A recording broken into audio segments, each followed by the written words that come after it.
Linda, nice to see you again. Nice to see you too. What seems to be the matter? Something terrible happened last night. Really? What? I had a frightening dream. No, a nightmare. A terrifying nightmare. Tell me about it. To start with, I was in my office. Yes, but what happened? There was... Linda, if you don't tell me what happened, I can't help you. Okay, there was a huge, really huge, terrifying black spider. Uh-huh. Is that clear? A huge S-P-I-D-E-R right on my desk.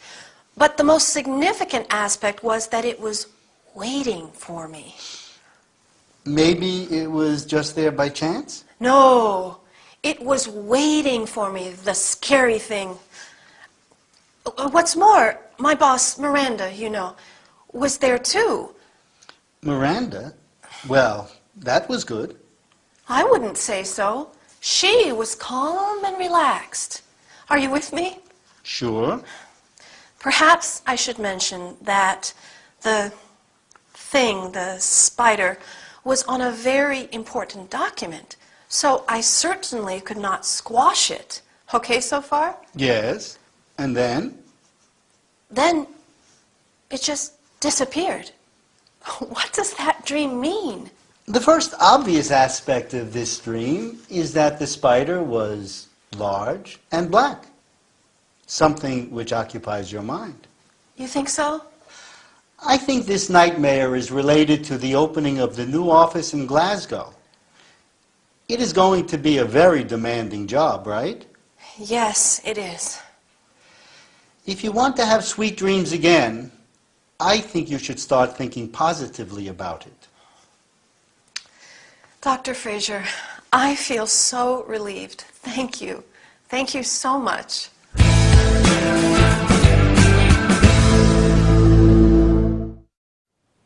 Hi, did you sleep well last night? I hope so, because I did not. And now I feel pretty exhausted. Sleeping well and having pleasant dreams puts us in a better mood the following day. Don't you agree? Today, we are going to learn how to describe an event, in this case, a dream, and to check if the interlocutor is listening to you. Linda is in Ray's office. She's there because she had a frightening dream. No, a nightmare. A terrifying nightmare. Do you know what the difference is between a dream and a nightmare? A dream is a series of events or images that run through your mind when you are sleeping. A nightmare is still a dream, but is very upsetting and frightening one. Frightening means something that makes you feel afraid. Since Ray asks her to tell him about it, Linda starts to describe the dream. To start with, I was in my office. You can also say, to begin with. What was Linda scared of? A spider, right? And this spider was terrifying. Terrifying means very frightening or scary. Then she goes on adding more details. The most significant aspect was that it was on my desk. You can also say the most meaningful element or detail was. What's more, remember, Miranda was there too, and she was not scared of the spider. On the contrary, she was calm and relaxed. Then she adds, perhaps I should mention that the thing, the spider was, where was the spider? On a very important document. Definitely not the best place for a spider. Then the spider disappeared. Good on the spider. Instead of then, you can say after that, the spider disappeared. When you conclude a description, you may say, finally, eventually, and at the end. Luckily, Ray has a good piece of advice for Linda. So, finally, she will go back to having sweet dreams again. Notice that during the description of the nightmare, Linda checks if Ray is listening and understanding. First, she says, "Is that clear?" Then, "Are you with me?" And finally, "Okay so far?" I hope it's okay so far. Our lesson is over. See you soon. Bye.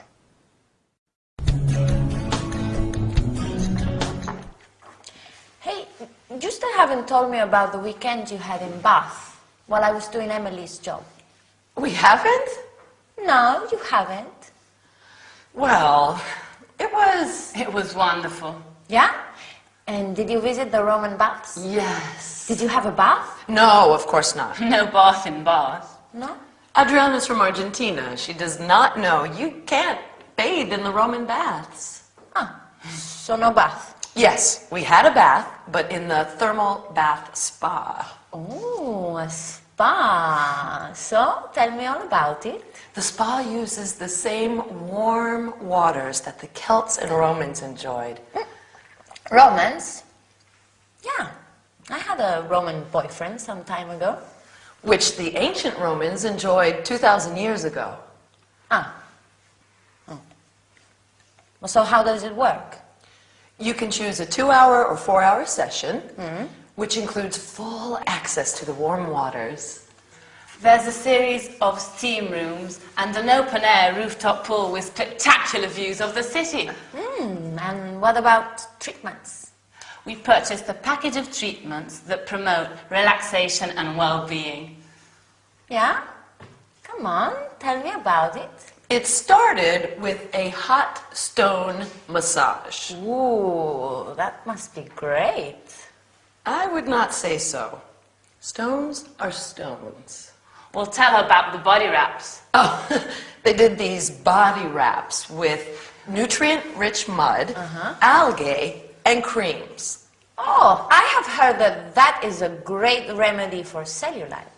I don't know, but I did not feel very comfortable covered in mud. I am. It seems you suffered most of the time. We'll ask her if she suffered when that blonde guy with blue eyes gave her the shiatsu massage. Stop it! Okay.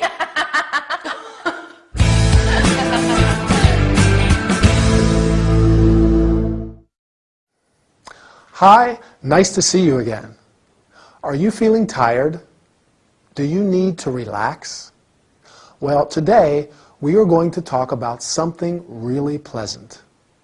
We are going to learn about terms and verbs related to a spa, including steam rooms, pools, massages, body wraps. Emily and Sarah spent a weekend in Bath, one of England's most beautiful towns to visit, famous for its Roman baths. Adriana was doing Emily's job at the coffee bar and now wants to know all about their weekend.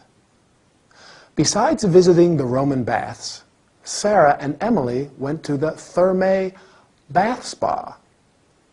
A spa is a place or resort with a mineral spring where you can get different kinds of body treatments.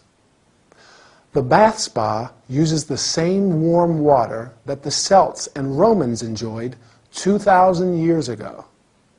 Warm means at a comfortably high temperature. Along with warm water, there is a series of, what? Do you remember? Right, steam rooms.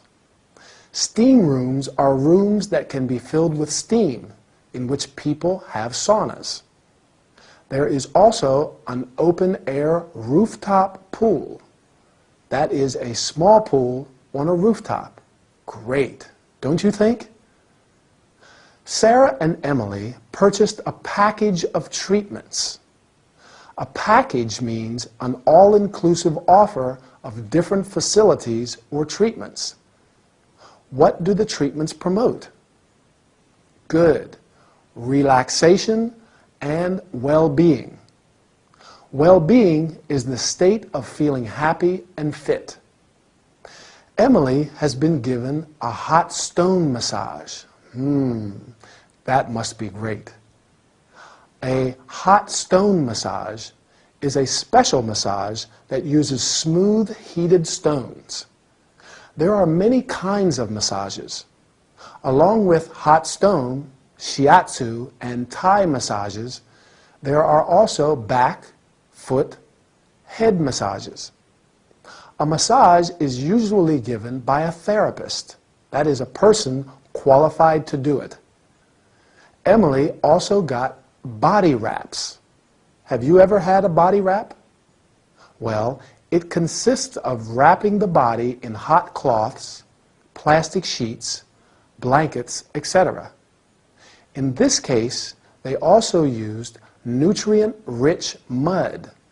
That is a mixture of earth and water, algae, plants that live in ponds, rivers, and the ocean, and creams. Well, after all this relaxation, I have to go. Bye, and see you soon for our next training session. Would you like something to drink? A cup of hot tea, please. Okay.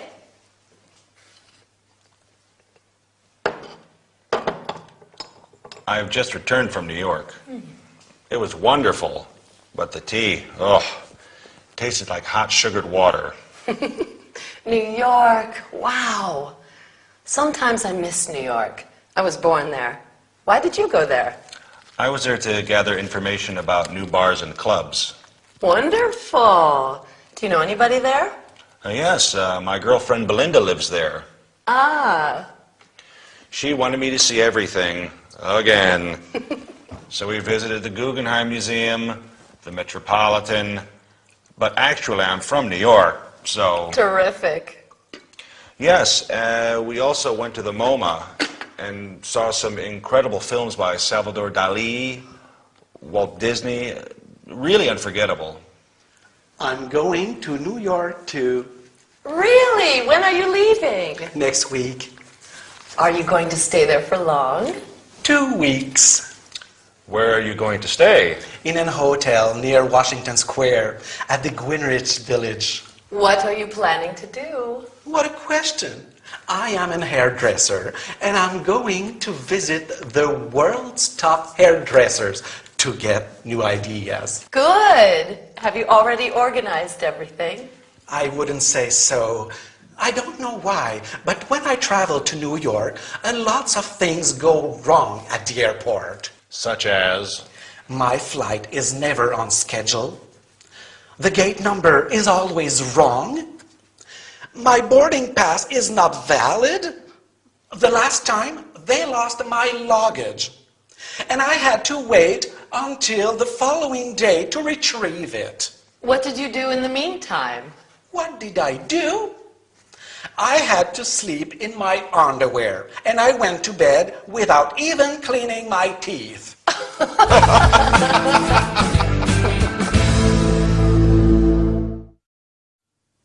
Hi, ready for a wonderful workout? Let me think.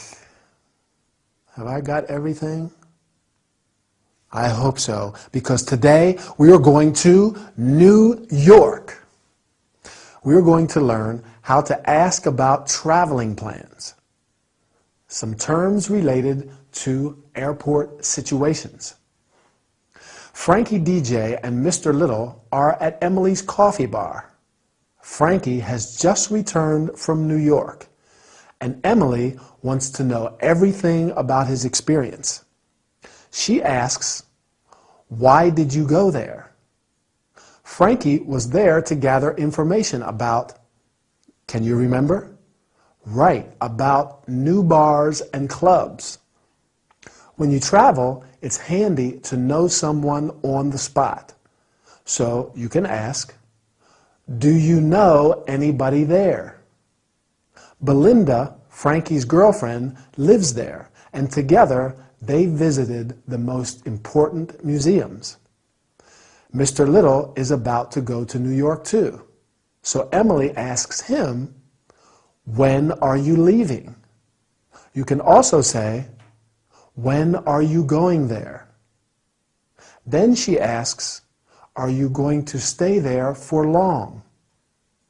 You can also say, how long are you staying there? When you go somewhere, you need to find accommodation. That is, a place to stay. So you can ask, where are you going to stay? You may stay in a hotel, like Mr. Little, or in a B&B, bed and breakfast, a hostel, and so on. Finally, Emily wants to know what he is going to do there. What are you planning to do? As to be expected, Mr. Little will visit the world's top hairdressers. It seems he's got everything arranged, right? But he says he's always got some kind of problem at the airport. Can you remember what? His flight is never on schedule. On schedule means on time. So if it's not on schedule, it's early or late. The gate number is always wrong. The gate is where travelers board their aircraft. When you are at the airport, you hear announcements like this. All passengers leaving on flight G478, please proceed to gate 45. Then, once Mr. Little's boarding pass wasn't valid. The boarding pass, or boarding card, is a card that a passenger must have to board an aircraft. Finally, poor Mr. Little lost his luggage. Luggage refers to the suitcases, bags, etc., containing the possessions you take with you when you are traveling. Consequently, Mr. Little had to sleep in his underwear and could not even clean his teeth. By no means a pleasant situation, don't you agree? Well, time to go. See you next time for another workout together. Bye. Here's your drink, Thanks. and here's yours. Thank you. How much is that? No problem. That's on the house. Well, thank you then.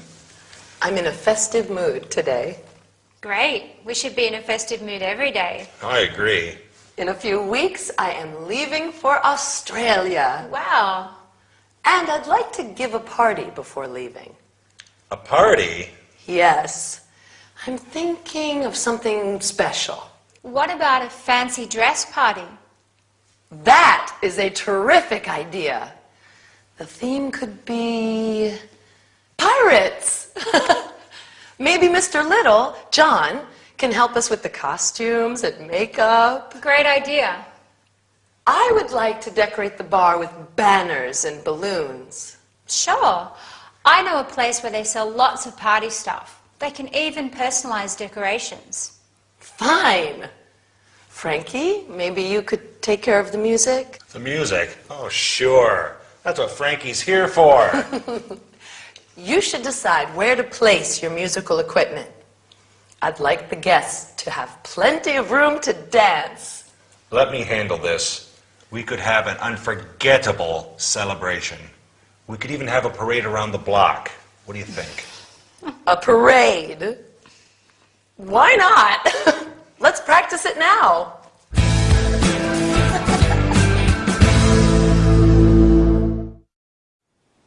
Welcome back for another training session.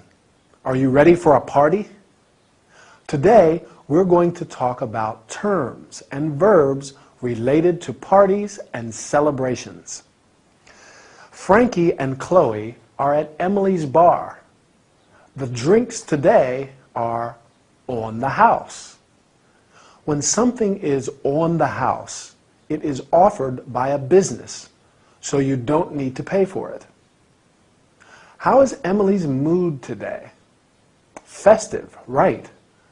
She says, I'm in a festive mood today. Festive means joyful. Emily is going to leave for Australia and has decided to give a party. You can give, have, organize, and even throw a party.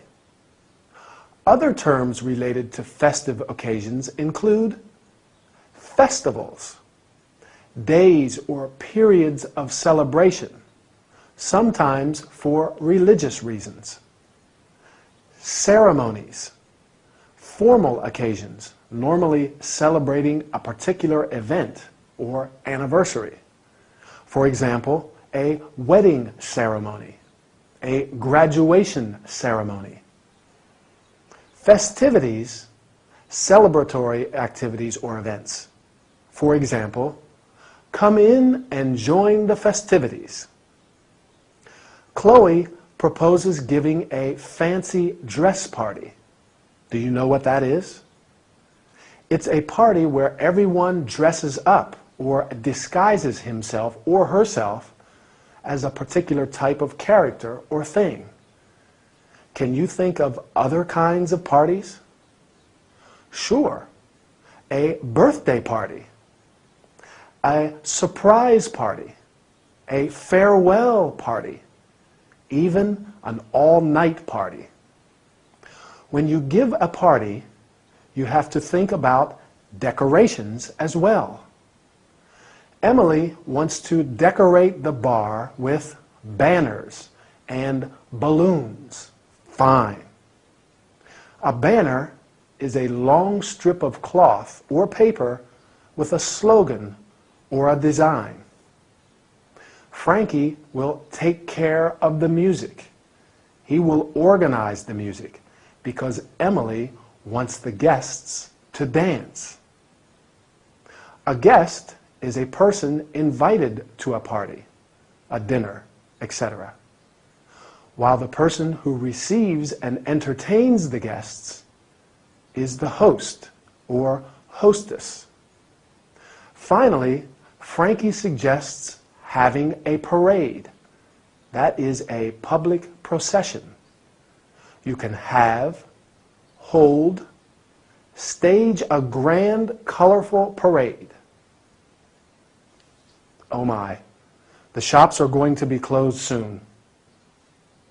I have to go and find a nice jacket, or maybe a suit for the party.